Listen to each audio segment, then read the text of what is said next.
Hello, welcome to episode 184 of the Epic Film Challenge, A Clockwork Orange. I'm working through the Stanley Kubrick box set I have.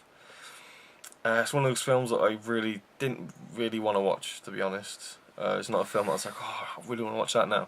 I just felt like, let's get out of the way. Let's just, watch it. I've only seen it once, and that was when I was in school, and I studied media studies. And the teacher told us we should watch it because it was on TV, and it was an important film to watch. I have to say it is a brilliant film, but some of the things in it are not really the nicest things I would want to watch. I mean, the film is about a guy called Alex who is part of a gang, and it's kind of set in a dystopian kind of future. And him and his gang, they kind of run around raping women and brutally attacking people and stuff like that. There's a lot of ultra violence in it. Is this the one that I woke up and Yes.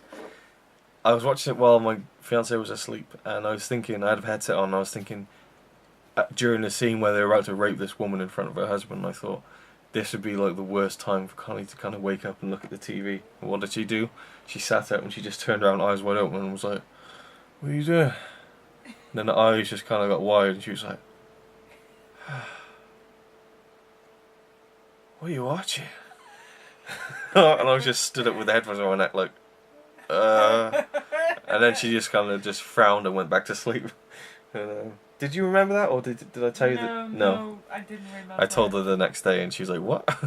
Yeah. Because she does actually wake up and not realise it. But yeah, a lot of violence in the film, but it's brilliantly shot.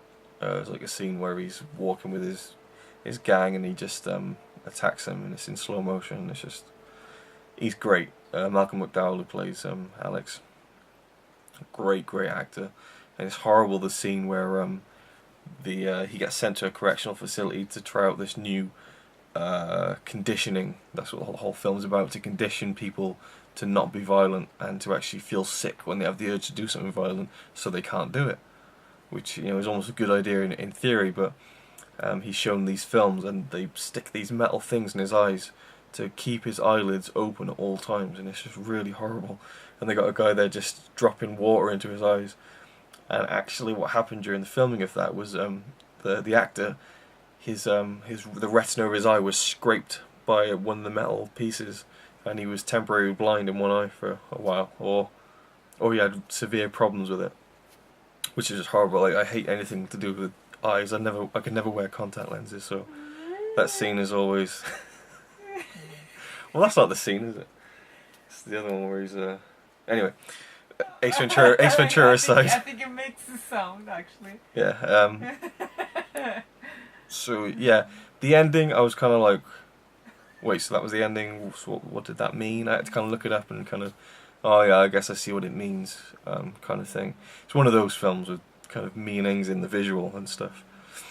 I think it's probably a bit too long, where things kind of, but then that kind of works with the film. It's just one of those films that you don't watch often, I guess. I don't know. I think it's a brilliant film, but I wouldn't call it one of my favourites, if you know what I mean. And it's not one I'm going to watch many more times, I would not think. But I do think it's a very well made film. And I'm sure I could read up on it and read about all the hidden things in it and all the meanings in certain things, and probably enjoy it a lot more the second time around. So there we go. I'll give A Clockwork Orange, I give it a 9 out of 10 for how good it is. For how much I enjoy it, I would say like a 7 maybe, but I'll stick with a 9 because it is a brilliant film.